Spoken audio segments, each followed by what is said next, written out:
Chers amis internautes, bonjour, bon réveil matinal, bienvenue sur Info Hebdo.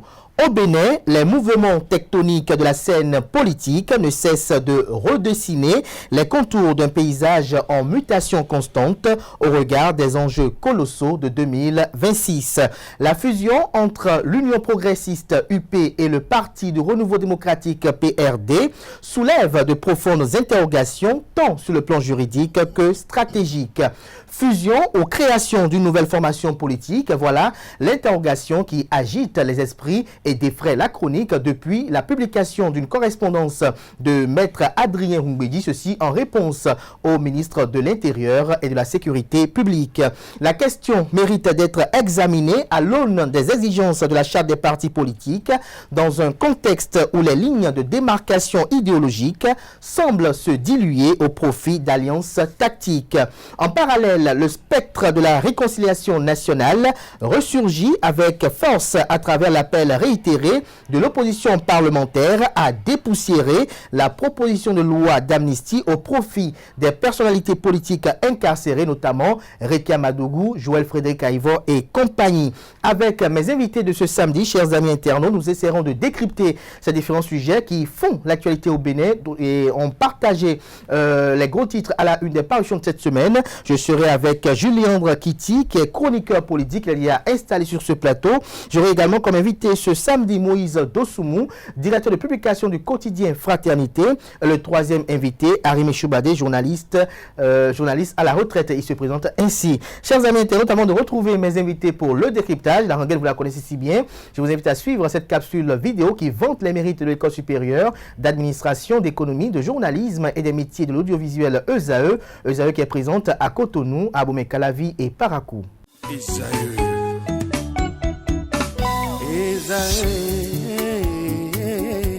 Vous recherchez une école de référence pour une double formation universitaire et professionnelle de qualité? Voici l'opportunité à ne pas rater. L'École supérieure d'administration, d'économie, de journalisme et des métiers de l'audiovisuel ESAE vous offre des programmes d'enseignement en licence et en master orientés vers l'emploi qui font d'elle une référence à travers les filières de l'administration générale et territoriale, l'administration du travail et de la sécurité sociale, droit, diplomatie et relations internationales, administration hospitalière, universitaire et intendance, journalisme et métiers de l'audiovisuel et toutes les filières des sciences de gestion. Une seule adresse, www.esae.bj. Rendez-vous dès maintenant sur nos campus ESAE Bedjromende au numéro 90 93 65 21 ou au numéro 98 98 14 00. Parakou sur le numéro 52 46 12 12. Abomey-Calavi au numéro 52 88 44 44. Akpata au numéro 52 88 33 33. ESAE, l'excellence à un nom.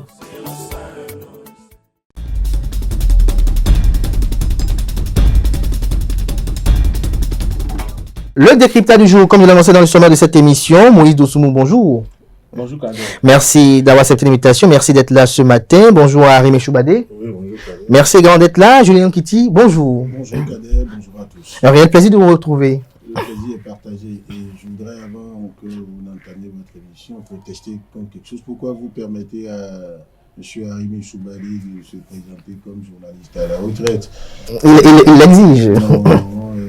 Non, je suis prêt à faire une pétition avec d'autres journalistes qui ont embrassé le métier avant lui et après lui, voilà, pour exiger qu'il y reste. C'est l'un des métiers où vous pouvez y rester, vous pouvez rester jusqu'à votre mort, pourquoi pas. Et donc, ça plume ses analyses, on en a encore besoin. Merci à vous, Julien Kitty, pour ce petit commentaire. Et je commence par vous. PRD, UP, UPR, dites-nous, Julien Kitty, pour vous, est-ce que la fusion qu'il y a eu entre l'Union progressiste et le PRD consacre la création d'une nouvelle formation politique ou il s'agit d'une alliance de partis politiques déguisée conformément à la charte des partis politiques en vigueur? Ben, je prends le dernier bout dans lequel vous avez chuté. Moi, je ne voudrais pas me permettre sur ce plateau de prêter à des gens, des personnalités, des adultes, des intellectuels, des acteurs politiques majeurs, l'intention de vouloir frauder, l'intention de vouloir jouer avec la charte des partis politiques dont ils ne connaissent que trop bien le contenu. Mais je voudrais rappeler quelles sont les intentions affichées par les deux entités qui sont allées en fusion. Ce qui a été annoncé officiellement, parce qu'il y a une cérémonie officielle où on a écouté des discours. Et moi, comme je n'ai eu de cesse de vous le répéter ici, le discours politique a de la valeur pour moi. Donc, la lisibilité de l'action politique d'un leader, c'est à l'aune de son discours, la cohérence qu'il y a dans son discours et tout. J'ai entendu des gens dire, et notamment Maître Adrien Mbedi, dont je respecte le parcours et l'âge, et Joseph Diobenou, président de l'UP, dont je respecte les compétences et le parcours, en tout cas par rapport à sa génération. Que cela est dit, nous avons décidé de nous mettre ensemble pour ne plus nous séparer.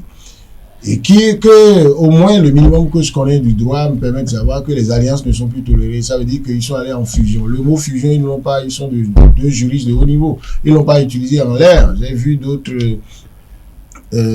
mariages dans ce pays où on a dit c'est pas fusion. Donc, quand ils ont dit fusion, au premier degré, on peut comprendre que quand deux entités vont en fusion, elles deviennent une seule entité. Et donc, ce qu'elles étaient avant, séparément, n'existe pas. Je dis au premier degré. Au premier degré parce que lorsque vous rentrez dans les méandres du droit, la réalité, la matérialisation d'une fusion, et là, on est dans le cas, pour ce que j'ai entendu, d'une fusion-création. Deux entités qui disparaissent, qui perdent leur entité pour créer une nouvelle. En d'autres cas, vous avez une fusion-absorption, où vous avez une entité qui garde son identité et qui absorbe l'autre. D'accord? Mais même dans les deux cas, vous avez un processus, c'est un processus pour qu'ils en arrivent à poser tous les actes nécessaires pour que la fusion soit vraiment ce que ça doit être et prendre toute la force qu'il faut. Maintenant, tout dépend de ce qu'ils ont mis dans leur accord. Quand ils mettent dedans qu'ils se sont même donné une durée, un certain nombre d'années, pour que quel que soit ce qui arrive, ils ne se séparent pas. Est-ce qu'ils ont mis, moi j'ai pas lu, est-ce qu'ils ont mis dans l'accord que il y a des cas de déception dans lesquels une partie peut dire, malgré cet engagement-là, je me retire. Julien Nkiti, est-ce que pour vous, cette fusion-là consacre un ensemble homogène et la disparition des deux entités? La fusion appelle, parce que ce n'est pas que le droit, c'est aussi le français que nous parlons. Le mot fusion, ça signifie que vous êtes devenus un. Maintenant, en droit, pourquoi, par exemple, il ne faut pas qu'on fasse simplement des jeux de mots. Il faut qu'on aille à la réalité. La réalité, c'est que quand vous dites vous avez fait fusion, si vous faites ça au stade de l'Amitié ou bien au stade Charles de Gaulle de Porte-Nouveau, si vous ne prenez pas des documents pour venir chez le ministère de l'Intérieur pour lui dire nous avons fait fusion, voici les documents que vous avez demandés, et que le ministère de l'Intérieur vous délivre un document par rapport à ça, c'est comme si vous avez fait juste un meeting. Les documents n'ont pas été faits. Non, les documents pour l'UP le renouveau ont été déposés.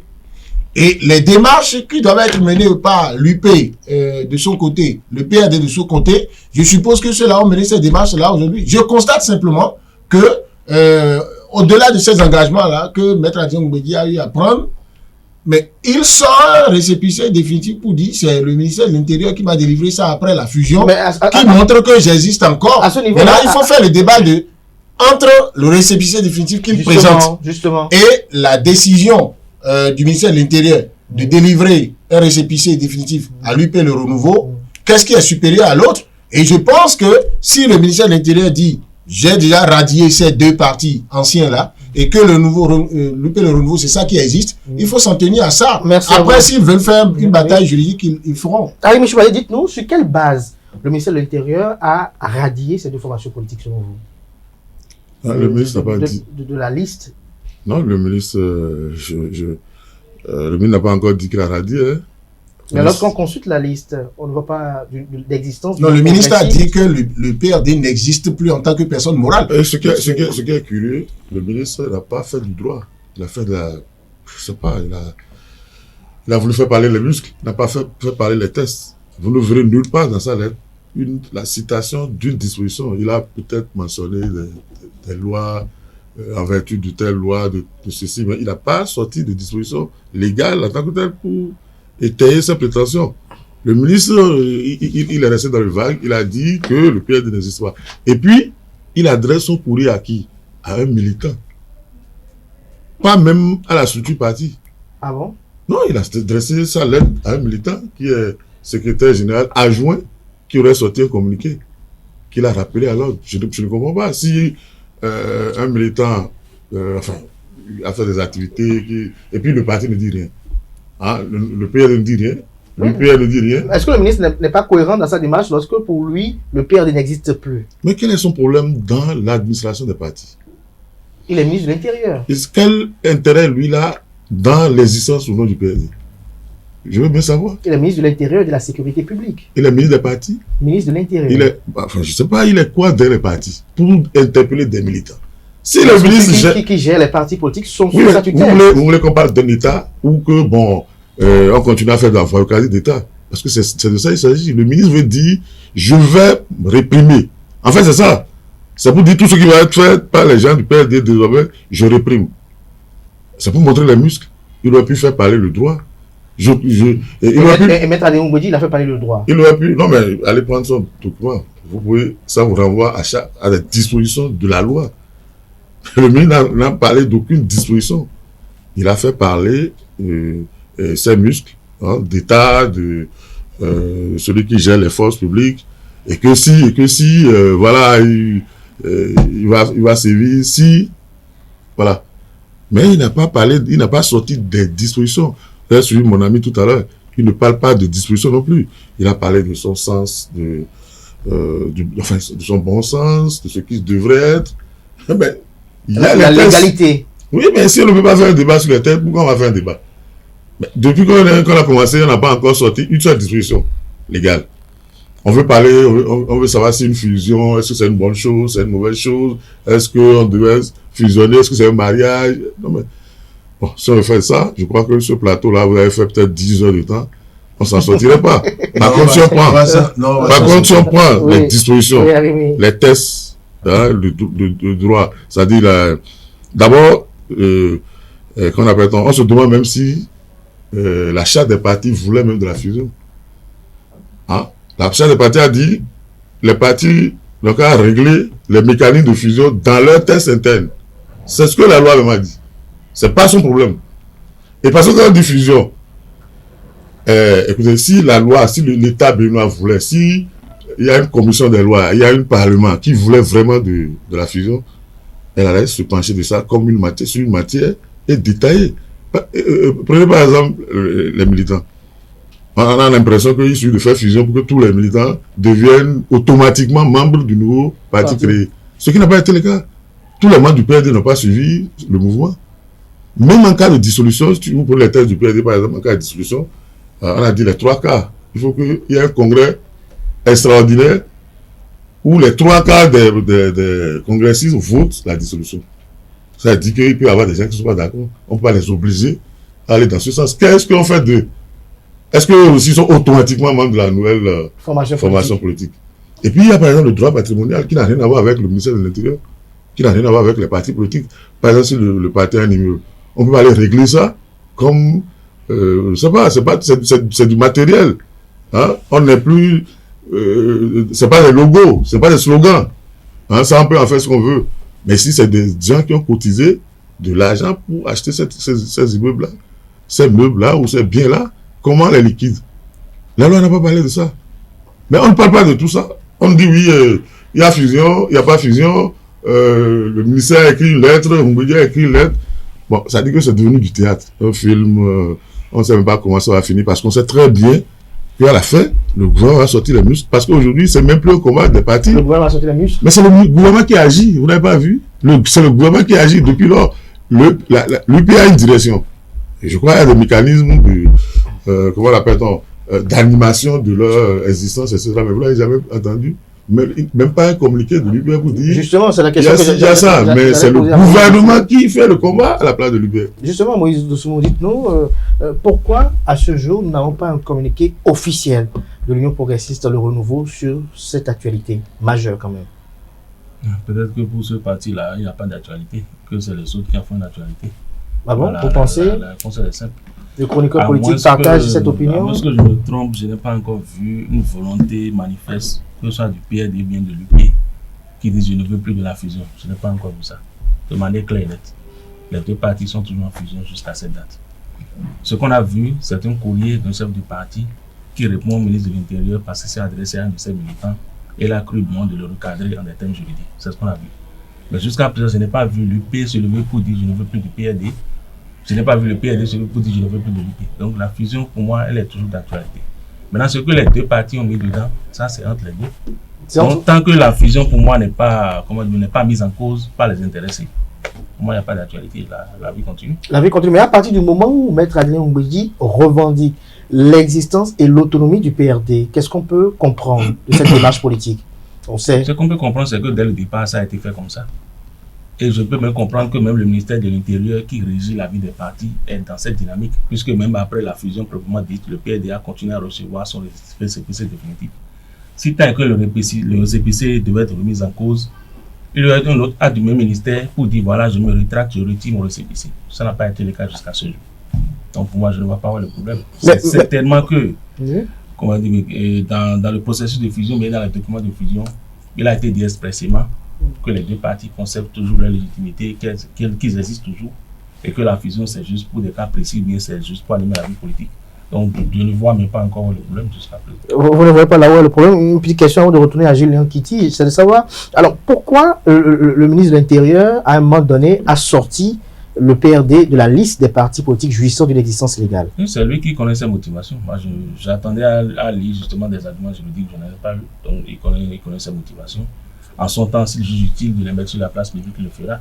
Si le PRD estime qu'il faille faire une bataille juridique, il le fera également. Donc, pour l'instant, je ne peux pas préjuger des intentions des uns des autres. Mais est-ce que là, Julien Kitty, on ne peut pas se dire que le PRD est prêt si bataille juridique doit être au regard du courrier que Maître Adeline Oumbéji a adressé et les dispositions qu'il a listées? Non, le PRD n'est pas prêt pour une bataille juridique. Maître Adeline Oumbéji, au-delà du juriste qu'il est, c'est un acteur politique majeur. Et quand j'ai lu son document, je suis convaincu qu'il ne veut pas d'une bataille juridique. Vous êtes convaincu de l'existence du PRD après avoir lu le document? Non, attendez, ce n'est pas la première question que vous aviez posée. Non, je vous en repose. Non, c'est quelqu'un de futé. Il a glissé une phrase. Il a dit qu'il reste disposé à discuter avec le professeur Joseph Diogbenou, président de l'UP Le Renouveau, pour qu'un terrain d'entente soit trouvé. Je pense que c'est une manière pour lui de dire au ministère de l'Intérieur, bon, laisse-nous discuter entre acteurs politiques. Parce que les codes pour régler un conflit qu'on a porté sur un espace public, sur le plan politique, ne sont pas forcément du droit, ne sont pas simplement du purisme juridique. Et je suis étonné de voir jusqu'où Arimi porte la nécessité de parler droit, rien que droit. Non, ce qui se joue là n'est pas que rien que droit. Je pense que Maître Adeline Oumbéji a été obligé de faire ces rappels-là, juridiques, ces références liées aux dispositions des tests fondamentaux du PRD, de quelques dispositions de l'accord signé avec l'UP, et aussi de la charte politique, la charte des partis politiques, et aussi des dates de la chronologie. Et c'est un avocat. Vous voyez, quand vous allez au prétoire, parfois, un procès, ça se gagne sur ce petit détail. La chronologie des faits peut jouer en faveur de quelqu'un. C'est-à-dire que il ne faut pas vouloir que tout le monde fasse le débat, rien qu'en se calquant sur les tests. Et là, même quand on va se calquer sur les tests, moi je veux bien qu'on tranche une question. Autant, on peut dire, mais pourquoi on donne le récépissé définitif au PRD pendant que la fusion est déjà faite? Et dans la logique, parce que la logique a sa place dans le droit également, justement, la logique veut qu'après fusion, les deux entités premières n'existent plus. Mais pourquoi le PRD aussi accepte une situation où Maître Adrien Oumbédi peut être président du parti, peut continuer à être président du parti PRD et continuer à être militant du parti UP Le Renouveau. Parce que UP Le Renouveau existe. Ça a été dit et expliqué que le PRD reste un courant au sein de l'Union progressiste Le Renouveau. Attendez, s'il vous plaît. Et il jouit de son autonomie. Non, s'il vous plaît. Que vous veuillez donner caution à la posture. Non, c'est pas moi qui donne caution. À la posture que les PRD défendent de votre ami Arimi Choubadé. Moi, ça ne m'empêchera pas de dire qu'il y a des aspects qui me posent problème. Lesquels? D'accord? Vous voyez, quand vous voyez le document de Maître Adrien Oumbédi, à la fin, là où il faut lire, là où c'est écrit ampliation. Il a fait ampliation également au président de l'UP Le Renouveau. Vous savez comment il a présenté? Joseph Djogbenou, président de l'UP, président de l'UP Le Renouveau. La charte des partis politiques en vigueur Bénin autorise-t-elle que la même personne soit président de deux formations politiques? Militant même déjà. C'est interdit. Courant ne suffit pas parti. D'accord? Donc, le Maître Adrien Oumbédi lui-même, avec son argument, qui ne manque pas en partie de logique, et le fait de faire référence aux dispositions légales, c'est très intéressant, c'est très important. Je le respecte pour ça, je respecte ses capacités, et ça ne surprend pas, son parcours l'impose. Mais au même moment, qu'on s'interroge également sur des choses qui posent des problèmes aussi bien de droit que de conscience, de morale, à son niveau. Ça veut dire que lui-même aussi se positionne comme militant de l'UP Le Renouveau, ce à quoi il n'a pas encore renoncé. Et pourtant, le droit lui donne la possibilité de démissionner en tant que militant. Et ce qu'on ne dit pas aussi, quand vous faites fusion entre deux formations politiques, les militants avec qui vous venez ensemble, au nom de cette formation politique pour faire fusion avec l'autre, ces militants-là, chacun d'eux acquiert le titre de militant, d'accord, unique du parti politique, avec ses droits uniques. Là où on est, par exemple, maintenant là, si l'UP Le Renouveau ou bien le ministère de l'Intérieur réussissent à démontrer que le PRD ne peut plus se retirer, la possibilité est donnée à chaque militant originel du PRD qui est allé à l'UP Le Renouveau de dire « moi je démissionne ». Pourquoi il ne démissionne pas pour se revoir après? Pourquoi Maître Adrien Oumbédi n'a qu'à répondre également, ou si Arimi est dans le secret des dieux, qu'il puisse nous dire est-ce que oui ou non, je suis heureux de dévoiler sur ce plateau également que Arimi lui-même aussi est juriste de formation. Est-ce que c'est normal qu'un bon juriste comme ça accepte dès le départ que lui, il viole violemment la charte des partis politiques, comme le dirait Todinou, en acceptant le titre aussi bien de militant de l'UP Le Renouveau que de président du PRD, qu'il dit exister encore. Arimi Choubadé. Quoi? Non, mais si on fait l'effort de s'écouter, on va s'éviter certaines questions.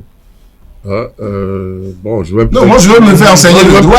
Je vais peut-être un petit juriste de haut niveau, mais dites-moi. La charte des partis que notre prestigieux Parlement a voté, un Parlement qui consomme 30 milliards de nos francs par an, soit dit en passant, nous a produit un test. 30 milliards. Oui. Allez voir son budget 2025 annuel. Alors, nous prenons une loi comme ça et que nous soyons assis là à dire comment on va faire.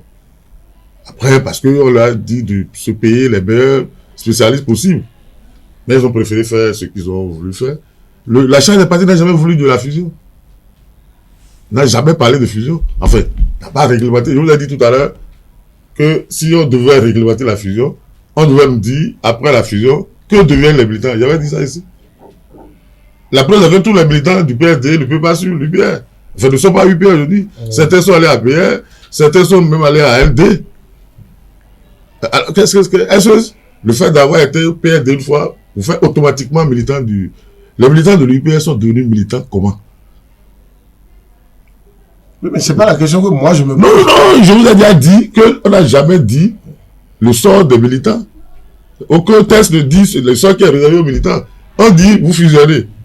Mais on ne dit pas ce qu'on a fusionné. Oui, on fusionne. Maître Adrien Mbédia a dit je viens avec tous mes militants. Maintenant, les militants qui ne viennent pas, c'est leur droit. Vous voulez qu'on parle de droit ou bien qu'on parle de ce que Maître Adrien Mbédia a dit? Moi, j'ai posé des questions de droit, mais vous n'avez pas donné réponse à cela. Non, vous ne m'écoutez pas. Je vous ai dit que la loi n'a rien dit. D'autre chose. Non. Je vous ai dit que la loi n'a jamais parlé de la fusion. La loi dit chaque parti n'a qu'à organiser les mécanismes de fusion.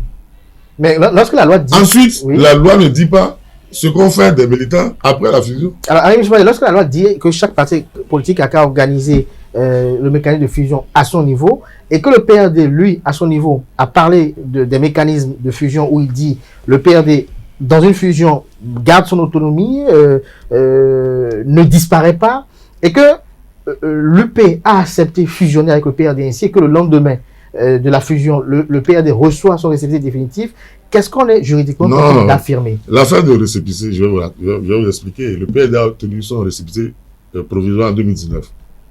Posez-vous la question de savoir pourquoi c'est quelques jours après... la fusion? Ce que vous appelez la fusion, c'était quoi? C'est un meeting. C'est pas un congrès. Si c'est un congrès, qu'on sorte le PV du congrès, comment Diogono en est devenu président? Ça veut dire qu'on a fait une élection, on a sorti des tests, congrès constitutif. C'est pas ça. L'ordre du jour, tout ça. On convoque un congrès. Donc, je ne sais pas ce que vous appelez fusion. Est-ce que la réunion qu'ils ont organisée pour délivrer chacun un discours pour dire, bon, on va à la fusion. Vous rencontrez une femme, vous dites, on va se marier. Vous ne devrez pas marier une femme. Vous continuez le processus. Est-ce qu'il n'y a pas eu de congrès consacrant la fusion? Ah, mais je ne sais pas s'il y en a eu. Si vous le dites ici qu'un jour, ils ont tenu un congrès où il y a eu un ordre du jour, on a élu les membres du bureau, on a sorti les tests du parti, et puis désormais c'est un parti. Et je parlais du récépissé. Ils ont eu leur récépissé, comment on l'appelait, provisoire en 2019. Il a fallu cette réunion de fusion-là pour que le gouvernement accepte de délivrer le récépissé définitif. Pourquoi? Parce que si le PRD n'a pas existé, il ne peut pas fusionner. Et c'est pour ça que le gouvernement achève l'existence légale du PRD en lui délivrant le récépissé définitif, espérant que le processus allait continuer. Mais après ça, rien n'a... En 2020, ils étaient allés aux élections avec... Tout à fait. Mais en 2019, déjà, ils étaient aux élections. Sauf que, bon, la Sénat a dit qu'il y a eu faute mineure, faute majeure, je ne sais plus quoi, pour les sorties des élections. Mais ils sont déjà présentés avec leur récépissé provisoire. En 2019, déjà. Donc, on peut compléter le récépissé provisoire. Mais oui.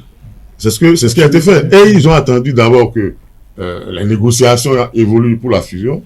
Parce que si le PRD n'a pas une existence achevée, ne peut pas aller à la fusion. Et donc, on lui a délivré finalement le récépissé définitif après qu'ils aient fait leur show de fusion. Parce que c'était une... Mais Arim Choubani, avant de me retourner vers Maurice Dosunmu, que je vais lui poser aussi la même question. J'ai une question embarrassante. Est-ce qu'on est tenté d'affirmer, au regard de votre démonstration actuelle, que l'Union progressiste de renouveau est illégale, puisque vous dites qu'il n'y a pas de congrès consacrant la fusion? Non, moi, je n'ai pas dit ça. J'ai dit, si vous en avez connaissance, vous nous sortez ça. Moi, je ne suis pas... J'ai même lu dans une décision de la Cour constitutionnelle, où la Cour constitutionnelle disait qu'il y a eu, après la fusion intervenue, telle date, comme si la Cour était invitée à ce meeting-là. La Cour n'a pas visé un acte, n'a pas dit, considérant le PV du congrès de fusion de telle date, la Cour n'a pas dit ça. La Cour a dit, considérant que le PRD, l'UP sont allés, non, attendez, et puis, dans les tests du PRD, on a dit à chaque parti d'organiser la fusion, il y a la dissolution. La dissolution est prévue dans les tests du PRD à un congrès extraordinaire et que le vote de participation, qu'il y ait trois quarts des participants qui acceptent la fusion, la dissolution du parti. En ce moment-là, le PRD n'existe plus. Mais je ne sais pas si, comment on appelle-t-on, le ministre peut sortir le PV du congrès extraordinaire de dissolution du PRD qui lui permet de radier le PRD si éventuellement il avait vraiment radié. Ah, donc, si on ne parle pas de cette thèse-là et qu'on doit dire le bon sens dit, Humbedia dit, Benoît dit, on est obligé de les examiner sur le plateau aussi pour qu'ils viennent. Non, pas nécessairement. Si vous nous aidez à la compréhension, on va les éviter. C'est la même question de savoir, lorsque Arim Choubani fait constater qu'il n'y a pas eu de congrès consacrant la fusion entre l'Union progressiste et le Parti de renouveau démocratique PRD, est-ce qu'on est tenté de dire que l'Union progressiste de renouveau est illégale? Avant même d'aller même à ce fameux meeting, il aurait fallu d'abord préalable que le PRD fasse son congrès de dissolution et que l'UP de son côté fasse le même exercice et qu'après les deux se rejoignent pour former une nouvelle entité. Est-ce qu'ils doivent faire le congrès de dissolution avant la fusion ou après la fusion, selon vous? Quel que soit l'ordre, ça doit se faire quand même. Mais je ne crois pas avoir vu ça, à moins que ça soit passé inaperçu. Et même si ça s'est passé, les documents qui attestent, comme les PV et tout le reste, je ne pense pas avoir vu ça. Donc je pense que c'est des éléments qu'il faut exhiber aujourd'hui, si ça existe, pour faire tel ce débat, qui pour moi n'en est pas un, à proprement parler. Oui, parce que comme je le dis toujours, aucun des deux partis n'a dit je ne veux plus fusionner avec l'autre. Je n'ai pas encore vu ça officiellement. Oui, je trouve que c'était estime que la fusion en question consacre la dissolution des deux entités. Parce que pour certains, lorsque les deux entités fusionnent, elles ne peuvent plus se retrouver en entité pour aller se dissoudre. Et si elles ont été dissoutes préalablement, elles ne peuvent plus se reconstituer pour venir fusionner. Vous savez, si on doit régler des questions politiques, des questions juridiques, des questions de société, par les raisonnements des uns des autres, on ne s'en sortirait pas. Oui, si je tape sur les questions. Non, si on doit sur la notion de droit. Sur la notion de droit. Sur les opinions, on ne s'en sortirait pas. Ce sur quoi on se tape là, c'est la loi. Qu'est-ce que la loi dit? Est-ce que ce que la loi dit a été respecté? Est-ce que ça a été validé? Je pense que c'est dans la question. Si on a suivi ce processus jusqu'à terme, je ne pense pas qu'on serait encore là à spéculer sur la question. Donc je reviens encore à mon opinion initiale. Pour moi, il n'y a pas de débat parce qu'aucun des deux n'a dit je ne veux plus de toi. Oui, il n'y a pas de débat, aucun des deux n'a dit je ne veux plus de toi, mais les Béninois s'interrogent, veulent savoir si l'Union progressiste de renouveau est une alliance politique, j'allais dire, montée de toutes pièces. Que les Béninois s'adressent aux deux entités qui existent. Merci d'exprimer intelligemment Julien Kitty. Oui, ça dit que ce qui a été fait et qu'on appelle fusion, en réalité, c'est les tests du PRD, je crois, de l'UP aussi.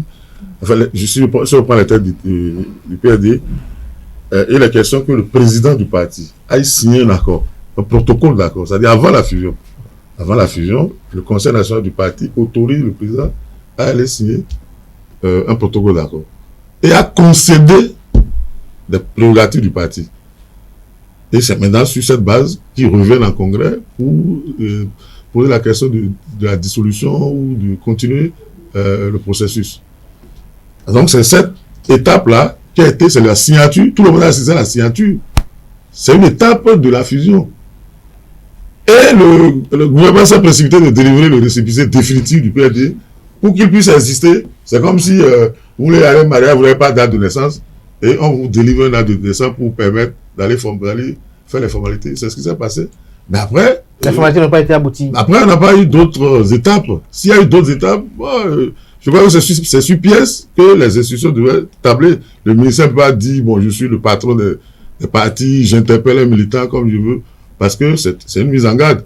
C'est pour dire si quelqu'un utilise encore les attributs du PRD, il va s'exposer à la rigueur de la loi. C'est ce qu'il a écrit dans son texte. Il y a une disposition. C'est qu'il a écrit dans son texte. Il y a une disposition qui oui, non, c'est ce que le ministre a écrit dans son texte, dans sa lettre de rappel. Mais il y a une disposition également qui dit au ministre d'aller surveiller les emblèmes des anciens partis de feu. Non, pas cela. Mais lorsqu'un parti a fusionné et qu'il continue de revendiquer son existence, il y a une disposition qui le dit. Mais on va y revenir tout à l'heure.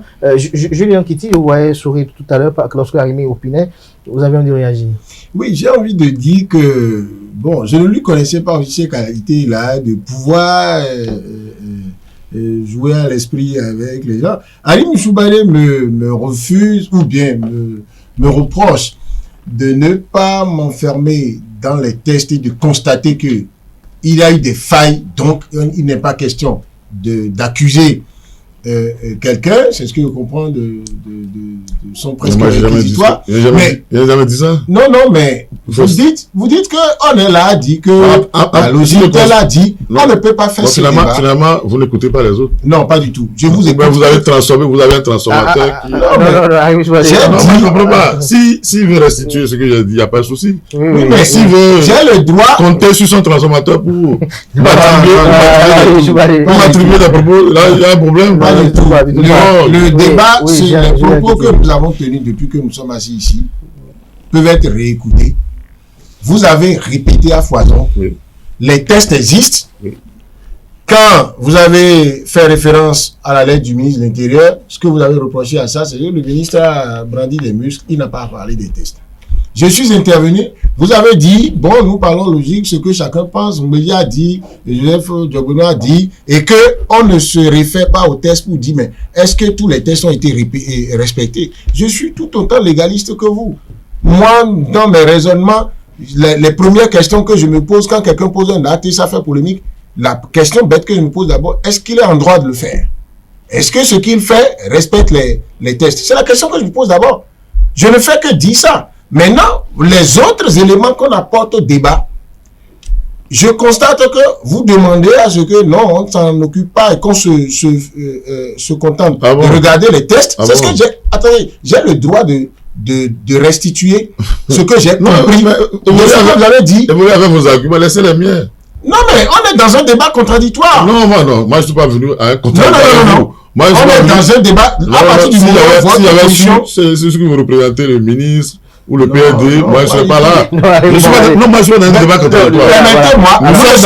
Nous sommes en train de faire une lecture d'une situation. Oui, c'est pas un débat contradictoire. Maintenant, moi aussi. Vous défendez une position? Non, attendez. Moi, je ne défends pas une position. Attendez, ça, c'est votre option. Moi, je vais vous dire ce pourquoi moi, je suis venu ici. Voilà. Je vais vous le dire. Je vous fais l'amitié de vous le dire. Je ne suis pas non plus venu ici. Nous avons tous... non, si c'est contradictoire, vous rappelez la position que vous défendez. Non, mais laissez-moi parler. J'ai dit, je vais vous rappeler quelle est ma posture ici. Mais je ne suis pas contradictoire. Donc, calmez-vous. Pourquoi je ne suis pas contradictoire? Vous avez compris. Non, je ne suis pas... Il fait son élément et il laisse Arimi. C'est plus simple. Vous craignez que je m'exprime? Faites votre argumentaire. Laissez Arimi Jouba. Vous craignez que je m'exprime? Craignez à quoi? Puisque vous m'empêchez de... Je vous promets même de vous dire... Ce que je suis venu faire, si vous m'attribuez quelque chose qui n'est pas vrai, je vous arrête tout de suite. Oui. Allez-y. Mais si vous m'attribuez quelque chose qui ne me ressemble pas, je vous arrête. C'est tout. Non. C'est tout simplement, moi je suis pas venu à contradictoire. Allez-y. Attendez. Moi je suis pas venu à contradictoire avec vous. Très bien. Moi, je veux bien avoir vos argumentaires. Est-ce que vous constatez que alors qu'il a dit et que j'ai déjà entendu, je suis pas sûr. Ah non, je suis pas sûr. Et le français facile que vous parlez, je le comprends. Je suis pas sûr que vous allez comprendre. Bon, ok. Maintenant, c'est il a compris. Il a compris. On n'est pas un débat contradictoire. Il doit oublier Arimi Choubani. Allez-y. Alors, je vous reproche, vous aussi, d'avoir la faiblesse de penser qu'il est en droit d'intimer à quelqu'un sur le plateau le droit dessous de l'oublier. Moi, je ne suis pas venu non plus à une table ronde où il est interdit qu'on se contredise. D'accord? C'est-à-dire qu'on se complète, chacun explique ce qu'il est venu dire, et après vous mettez ça bout à bout pour dire on a fait une émission. Non. Il y a des choses sur lesquelles on peut se compléter parce qu'on se rebondit. Il y a des choses sur lesquelles on peut ne pas avoir le même point de vue. Ça prend pas de contradictoire là-dessus. M'attribuer ce que je n'ai pas dit. Maintenant, je reste. Surtout que je suis là. Maintenant, je reste. Je suis là. Si ce que j'ai dit, que j'ai compris de ce que vous avez dit là. Alors, si ce n'est pas ça, mais j'ai le droit aussi de mentir sur moi. Non, j'ai le droit aussi de ne pas bien comprendre. Soit c'est vous qui vous êtes mal exprimé ou c'est moi qui ai mal compris. Je mais là, ça vous empêche de parler. Vous rectifiez en même temps. Non, vous n'avez pas rectifié. Arimi Choubani, merci. Non, vous n'avez pas rectifié. Non, je suis désolé. Je suis désolé de constater que parce que j'ai posé des questions. Auquel non, mais écoutez, dans un débat, quand vous dites il faut pas sortir du droit, au même moment, vous, quand vous voulez parler, vous convoquez d'autres éléments qui ne relèvent pas du droit. Vous cherchez à lesquels Est-ce que vous avez été capable de dire si la charte des partis politiques n'a pas parlé du sort des militants, n'a pas réglé la question de fusion, vous avez été capable de dire ce que la charte a prévu par rapport à l'appartenance à deux formations politiques? Parce que ce qui se passe aujourd'hui, moi je ne suis pas là pour défendre le PRD ou défendre le ministère. Non, ma préoccupation. Ma préoccupation. Allez-y. Et votre posture devait vous permettre d'aller jusqu'à ce niveau également. Quel niveau? Est-ce que, par exemple, quand on lit le document de Maître Adrien Mbedi, quand on prend tous les éléments que les uns et les autres ont apportés à ce débat, est-ce qu'on ne peut pas conclure également que s'il y a une faille, ça veut dire qu'on est allé jusqu'à être en face d'une situation où le ministère de l'Intérieur dit UP Le Renouveau a fait les formalités pour être enregistré. Donc, UP Le Renouveau est un parti politique. Maître Adrien Mbedi sort un récépissé définitif pour dire PRD existe. L'UP n'a pas encore parlé. Peut-être que l'UP sortira aussi son récépissé définitif. Mais j'ai lu sur le document de Maître Adrien Mbedi qu'il a présenté Maître Diogbenou comme président de l'UP et président de l'UP Le Renouveau. Je constate que ça n'a plus besoin d'investigation pour savoir que Maître Adrien Mbedi est président du PRD et membre de l'UP Le Renouveau. Et je voudrais bien que, dans ce que vous appelez, même si ce n'est pas contradictoire, dans notre discussion, et pour le juriste que vous êtes, et pour votre attachement presque fétichiste au test, que vous nous aidiez au moins pour qu'on sache, est-ce que ça aussi, c'est pas illégal? Est-ce que Maître Adrien Mbedi aussi, et les autres aussi, n'ont pas travaillé à tous s'installer dans une illégalité ou dans des failles? Vous n'avez pas abordé ça jusqu'à la fin. Et maintenant, c'est votre droit de ne pas l'aborder, de refuser d'aborder. Moi, je peux trouver que c'est malin. Ma première prise de parole, j'avais déjà réglé ce problème-là. Dans ma première prise de parole, j'ai dit... Bon, moi, je ne comprends pas vite les choses, expliquez-moi. Non, c'est pas fait de comprendre. Je vais dit que j'allais me répéter. Oui. Que la loi n'a pas prévu le sort d'un militant. Alors, dans la loi, vous pensez qu'il y a vide au niveau de... Est-ce qu'on ne doit pas appartenir à deux partis politiques? Je ne pense pas. Je dis, la loi dit qu'il ne faut pas appartenir à deux partis politiques. Ok? Oui. Mais la loi... Mais je constate que... Attendez. Maître Adrien Mbedi appartient à deux partis politiques. Oui, si vous voulez. Il peut même appartenir à trois. Ça, c'est son problème. C'est pas le mien. Je vous dis que... dans un débat, vous n'êtes pas capable de constater intellectuellement que c'est illégal. Laissez-moi, c'est pas moi. Je suis un tribunal. Pourquoi mon jugement vous intéresse? Je ne vous comprends pas. Je vous dis que la loi n'a pas dit... Parce que vous portez des jugements sur les actes des autres. De qui? Bon, ok. Je dis que... Attendez. Je me répète pour dire que... D'abord, que la loi n'a pas parlé de la fusion. La loi a dit que chaque parti n'a qu'à régler son mécanisme de fusion. Je n'ai pas dit ça. Vous l'avez dit. Deuxièmement, j'ai dit que dans la fusion, on n'est pas allé jusqu'au bout. On n'est pas allé jusqu'au bout pour dire que automatiquement tous les membres des anciens partis deviennent membres de la nouvelle formation. Et que dans les faits d'aujourd'hui, on a constaté que tous les PRD ne se reconnaissent pas dans l'UPR. Certains sont d'ABR. Non, le premier qui est devenu UPR, c'est Adrien Mbedi. Lui au moins c'est vrai, lui au moins il est devenu UPR. Moi je suis pas représentant d'Adrien Mbedi. C'est pour ça que vous avez dit qu'on va les inviter. Et chacun va vous répondre sur ses faits. Donc vous ne pouvez pas nous attaquer sur les faits d'Adrien Mbedi. On parle de la loi. Et vous nous ramenez à Adrien Mbedi. Vous qui êtes attaché à la loi, il y a un article, l'article 50 de la charte des partis politiques qui dit est puni d'une peine d'emprisonnement de 1 an à 5 ans et d'une peine d'amende de 5 millions à 10 millions de francs CFA ou de l'une de ces deux peines seulement quiconque dirige ou administre un parti politique qui serait maintenu ou reconstitué pendant sa suspension ou après sa dissolution. Vous nous ramenez à quel niveau du débat? Parce qu'il n'y a pas de dissolution. On vous a dit que pour qu'il y ait dissolution, dans le cas du PRD, c'est que un congrès extraordinaire, 3/4 des membres... Mais est-ce que les tests de ces formations politiques sont déçus des lois de la République? Mais c'est la loi.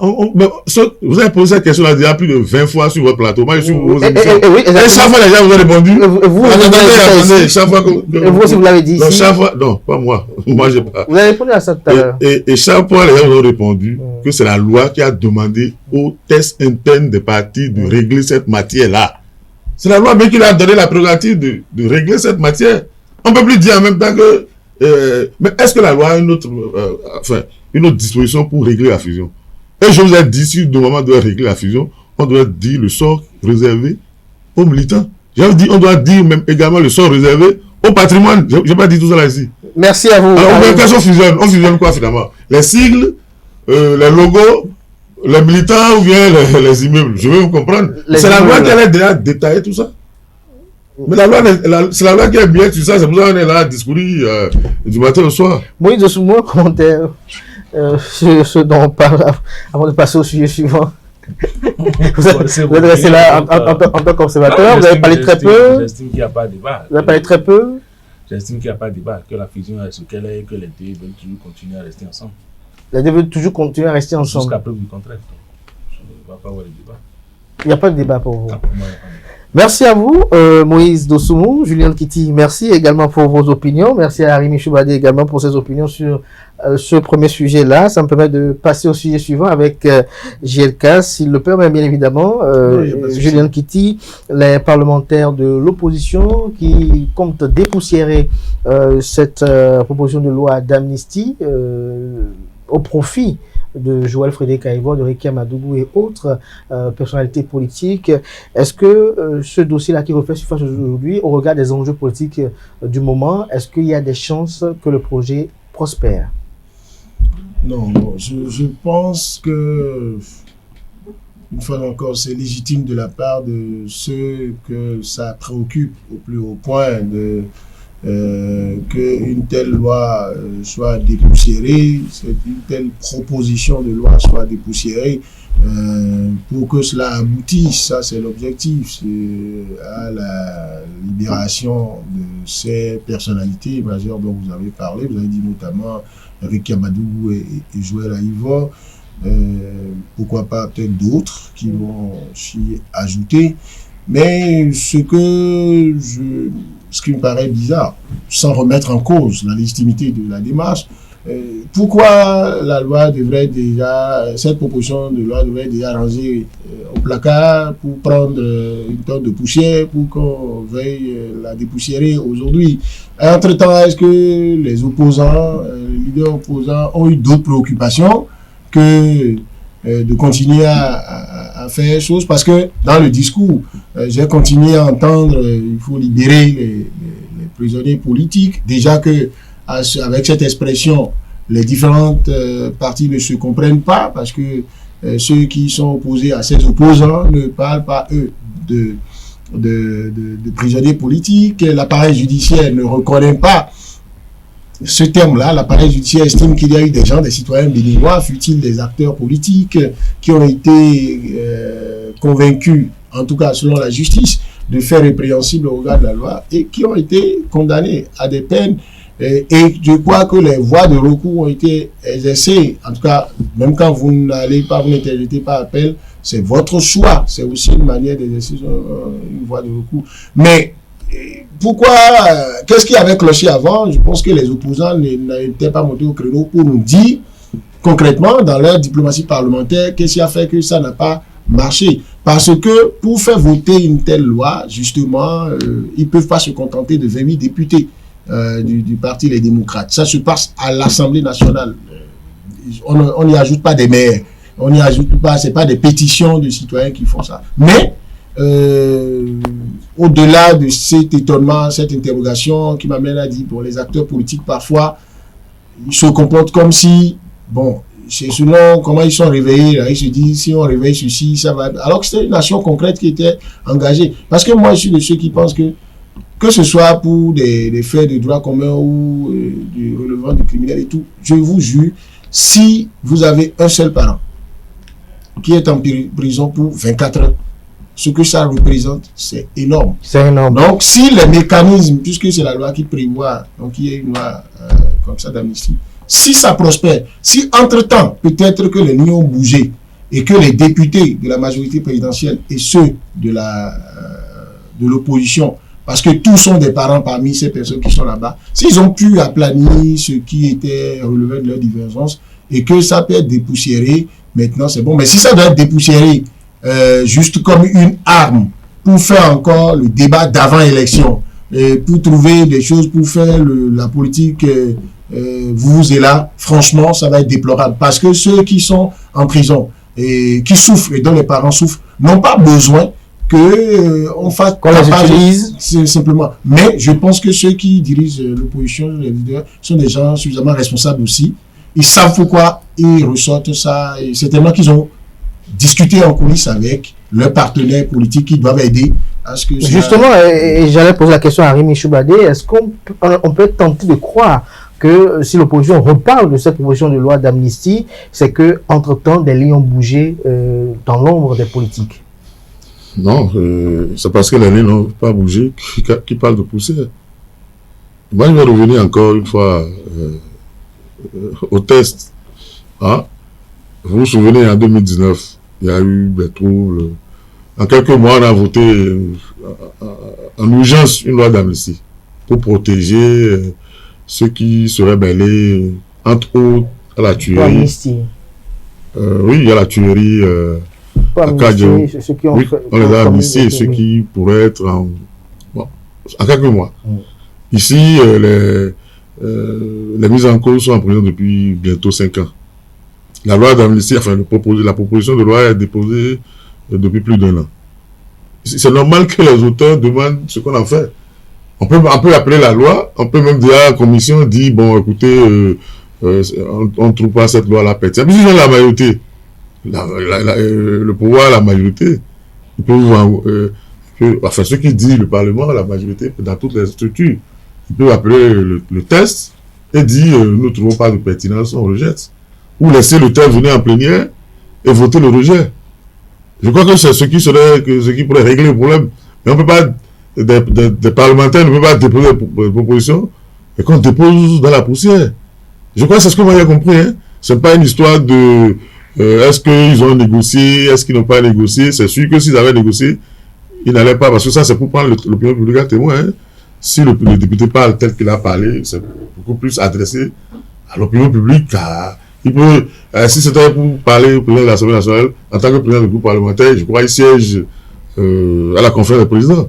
Il peut interpeller le président ou la conférence des présidents lors de la réunion, même s'il est minoritaire, pour dire, écoutez, nous avons un test en souffrance, est-ce qu'enfin il ne serait pas bon de l'appeler pour savoir le sort qu'il faut lui réserver, hein? Mais c'est parce que justement, en coulisses, ça ne passe pas, qu'il est venu saisir la tribune des débats pour dire il faut dépoussiérer. Dépoussiérer, ça veut dire appeler la question pour qu'on sache de quoi il en est. Si, mais celui qui parle, il sait très bien qu'il n'a pas la majorité et que ça dépend des vis-à-vis que ce texte soit adopté ou non. Hein? Donc là, c'est que voilà, c'est pour montrer qu'il y a un impasse et que bon, personne n'en parle. En coulisses, ça ne passe pas.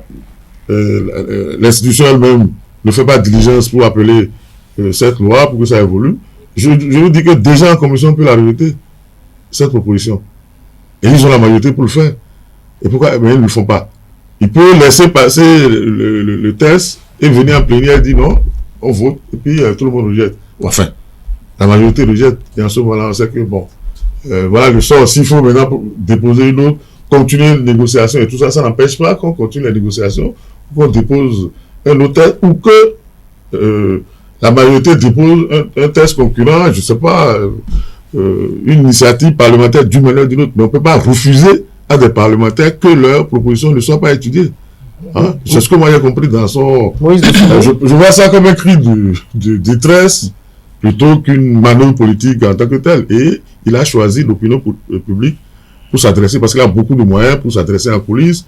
Ils sont même allés en audience chez le chef de l'État. Et le chef de l'État dit également que lui n'est pas favorable à ce test-là, mais que les parlementaires, il les laissent apprécier, c'est ce que le chef a dit. Et donc, il veut éprouver la posture du chef de l'État en disant à ses collègues, mais écoutez, bon, votre patron a dit que lui vous laisse, comment appelle-t-on, la latitude de faire ce que vous voulez faire de ce test-là. Mais appelons le test et discutons-en. Moïse Oussoumou, cri de détresse ou manœuvre politique? Non, ça peut être les deux. Mais l'idéal pour moi, pour que ce test aboutisse, c'est que la diplomatie parlementaire soit vraiment mise en place. Parce que vous savez, le compromis, l'amnistie, tout ça fait partie des règles du jeu politique. Les acteurs savent toujours comment ils arrivent à s'entendre quand leurs intérêts sont en jeu des deux côtés. Donc je pense que ce qu'il faut faire, dès que ça a été fait pendant longtemps, c'est de miser sur le compromis. C'est de trouver les arguments qu'il faut pour amener les autres à s'intéresser à ce cas. Il faut que les démocrates trouvent les arguments conséquents. Oui, que ça soit couronné de succès, parce que pour avoir quelqu'un en prison, surtout pour ces faits-là, ce n'est pas très gai. À un moment donné, même dans plusieurs pays du monde, ça arrive, on arrive à calmer le jeu, à baisser les tensions. Tout ça participe de la décrispation de la vie politique. Ce serait heureux que la représentation nationale donne suite à cette proposition de loi et qu'on soit situé sur ça. Et que même si ça n'aboutissait pas, que les gens... Que l'histoire retienne. Je ne parle même pas en termes d'histoire. Que le plaidoyer continue, qu'on insiste jusqu'au dénouement. Parce que c'est capital qu'on mise sur le compromis. Sans le compromis, il n'y a pas de vie politique, il n'y a pas de... Comment dire? Je ne dirais pas qu'il n'y a pas de politique, mais il n'y a pas il n'y a pas vraiment d'entente. Parce qu'à un moment donné, quand vous êtes adversaire, vous vous asseyez, vous discutez. Même en temps de guerre, les ennemis s'asseyent et discutent. Donc je pense qu'on peut arriver à ce compromis. C'est d'y arriver dans ce pays plusieurs fois. On peut encore le faire pour vider ce dossier et passer à autre chose. Et passer à autre chose. Et puis, j'aimerais quand même faire une observation sur la notion de prisonnier politique. Hein? Si l'infraction, elle est politique, parce que la notion d'infraction politique, elle est juridique. Un coup d'État, c'est une infraction politique. On peut me dire que celui qui a été arrêté dans le cadre d'un coup d'État n'est pas un prisonnier politique. Il est. On peut dire tout ce qu'on veut, il est. Vous connaissez par exemple, on parle de crime passionnel. Celui qui a commis un meurtre crapuleux, il n'a pas la même peine que celui qui a tué parce qu'il est amoureux ou de tout ce genre-là. Et dans le cas d'espèce, on dit que quelqu'un a fait du blanchiment pour payer sa caution pour aller à une élection présidentielle. On peut me dire que ça, c'est pas une infraction politique, c'est un prisonnier politique. Qu'on dise que quelqu'un veut faire du terrorisme, veut assassiner un concurrent politique pour pouvoir avoir le champ libre à la veille d'une élection, on peut me dire que ça là, c'est pas une infraction politique et que celui qui est dans la ligne de la justice pour ça n'est pas un prisonnier politique. Maintenant, si on ne veut pas le libérer, c'est un autre problème. Mais on ne peut pas dire oui, c'est pas politique, c'est crapuleux, la justice a tranché, donc non, ce sont des infractions politiques et c'est des notions de droit. Des infractions politiques dans le champ politique. Oui, une infraction dont la motivation ou l'objet est politique est une infraction politique et celui qui l'a commis, qui entre-temps a été condamné, qui est en prison, est un prisonnier politique. Merci Arémi Choubadé pour votre opinion. GLK, ma question c'est de savoir, est-ce que pour vous, l'opposition a les moyens d'aboutir, de faire aboutir ce projet politique? Oui, je voudrais, avant de répondre à votre question, souhaiter qu'il puisse s'en offusquer, qu'on ne peut pas, dans le contexte de cette discussion-là, se contenter de clarifier la notion de prisonnier politique de cette façon. Oui, l'acteur qui a commis ou qui aurait commis l'infraction est politique. Il était dans une action politique. On lui a prêté une intention politique. Donc, pour ne prendre que l'exemple de celui à qui ou celle à qui on reproche de vouloir éliminer. Mais l'acte qu'on lui colle est d'abord un acte, si c'était avéré ou si on a vraiment eu les preuves pour la condamner, et d'autres criminels.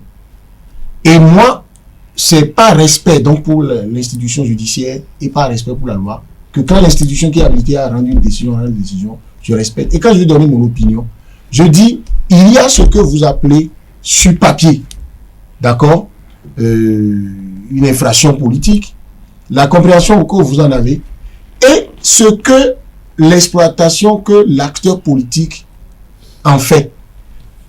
Autant que nous sommes sur ce plateau, et si vous faites un micro-trottoir par rapport à ça, la compréhension que les acteurs politiques donnent à prisonniers politiques pour demander à ce qu'on les libère, encore que je ne suis pas de dire il ne faut pas libérer les gens, c'est pour dire ceux-là, on les a pris pour des questions d'injustement, il faut les libérer, c'est facile de les libérer, et c'est pourquoi l'appareil judiciaire, quand elle veut intervenir, elle dit non, mais vous dites de libérer, mais il y a des procédures. Nous, on les a condamnés pour des faits et qui ont été rassemblés. Maintenant, c'est de dire, moi j'entends beaucoup plus les gens, je dis les gens peuvent plus facilement avancer cet argument comme le font les opposants, quand la matière est spécifiquement liée à une opinion qui est exprimée. Donc, si vous avez exprimé une opinion politique et qu'on vous arrête pour ça, je trouve encore plus élégant quand j'entends les gens dire « Ah non, ça c'est un prisonnier politique, il faut le libérer. » Mais quand l'acte incriminé est d'ordre criminel et que la justice l'a apprécié comme tel, je pense que, et pour aller dans une réussite de diplomatie politique, laissons tomber, de mon point de vue, affaire de prisonniers politiques. Des gens, c'est dans le contexte des élections, c'est dans le contexte des activités politiques qui ont réuni beaucoup d'acteurs que les gens ont été interpellés, ont été arrêtés. Nous sommes convaincus que si ceux-là ont trouvé un mécanisme de droit pour en arriver à la libération, ça va améliorer notre vivre ensemble. Donc, on permet aux... Parlez-nous de cette diplomatie politique. Non, cette diplomatie politique, vous demandez si l'opposition en a les moyens. Oui. Je pense que l'opposition, pour ceux qui l'animent, en ont les moyens. Et ils en ont d'autant plus les moyens que c'est aussi une manière une méthode ou bien une conception naturelle d'un combat, d'une bataille pour arriver à un résultat. Quand vous-même vous avouez vaincu d'avance, vous n'y arrivez pas. Les députés, les démocrates, ne sont pas que 28 personnes. Ce sont 28, en tout cas pour la plupart. Il y a des jeunes que je ne connaissais pas en politique dedans qui sont venus. Mais il y en a beaucoup qui étaient des acteurs politiques, qui ont fait des expériences, qui savent comment on aborde ces questions-là en coulisses. Donc je pense qu'ils peuvent y arriver. S'ils l'ont déposé, c'est qu'ils y ont foi. S'ils ont échoué entre-temps pour faire passer ça, c'est qu'ils ont analysé les méthodes utilisées, ils savent comment faire maintenant. Ceux qui sont en face les députés de la majorité présidentielle ne sont pas tous nés acteurs politiques avec le parti auquel ils appartiennent aujourd'hui. Ils ont été dans d'autres partis politiques avec ces mêmes personnes qui sont aujourd'hui dans l'opposition. Les perspectives politiques à venir, peut-être que les gens vont encore se mettre ensemble. Vous savez comment ça se passe chez nous. L'essentiel, c'est que quand ils s'entendent, qu'ils ne lâchent pas l'affaire, et c'est pourquoi j'interrogeais le fait qu'ils aient laissé ça pendant un temps. Non, il n'y a pas un délai qui est donné à la commission des lois. On n'a pas besoin d'attendre la commission des lois pendant 1 an. Si quelque chose vous préoccupe, il faut continuer à en parler. Et le fait de prendre l'opinion publique à témoin, selon moi, ne signifie pas forcément que de l'autre côté, ils savent que ça ne peut pas marcher. Non. C'est des acteurs politiques. Et un acteur politique, c'est rarement que vous lui demandez de faire tout en catimini. Il le fait, il a envie de recueillir les dividendes politiques après, auprès du peuple, pour savoir que, bon, il ne dit pas directement qu'il a parlé avec les gens. Mais voilà, je reçois ça encore, observez-les. S'ils sont sincères, ils vont pouvoir être avec nous. C'est comme ça que je comprends ça. Et je prie pour que ça puisse aboutir, mais suivant les méthodes, le couloir juridique, légal qu'il faut. Parce que quand les acteurs politiques s'entendent et qu'ils ne mettent ça pas après dans le tunnel de la loi et jusqu'au bout, ça donne ce dont on a discuté dans le premier sujet, où mon ami d'en face peut aller se mettre dans le bunker des textes que lui-même décrète inachevés. On ne doit pas faire. La seule personne à convaincre aujourd'hui, c'est le chef de l'État. Parce qu'à plusieurs reprises, il s'est opposé à cela. Et quand on voit la fidélité des siens par rapport à sa personne, je pense que c'est d'abord lui qu'il faut convaincre. Il faut arriver à lui faire comprendre que ce serait utile qu'on puisse libérer ces gens-là. Pas seulement les deux, mais tous ceux qui se retrouvent, disons, pris dans cet écheveau-là, qu'on puisse les libérer puis qu'on passe à autre chose. Ça, c'est tant qu'on ne fait pas ça, même si... Vous pensez que la proposition actuellement, on doit encore l'élargir? On doit prendre en compte certaines autres personnes récemment incarcérées. Il n'y a pas que ces deux-là. Il y a plein d'autres personnes. Je ne sais pas si il y en a beaucoup. Récemment, parce que ça a déjà été, ça a connu un premier échec. Il y a la commission des lois qui l'a rejeté en janvier 2024. Donc, si on l'a réintroduit à nouveau, c'est qu'on prend les gages nécessaires pour que cette fois-ci ça aboutisse. Mais si on n'a rien fait en amont et qu'on dépose comme ça, je crains que ça ne puisse pas prospérer. Mais pour vous, quels sont les canevas possibles pour faire fléchir Patrice Talon?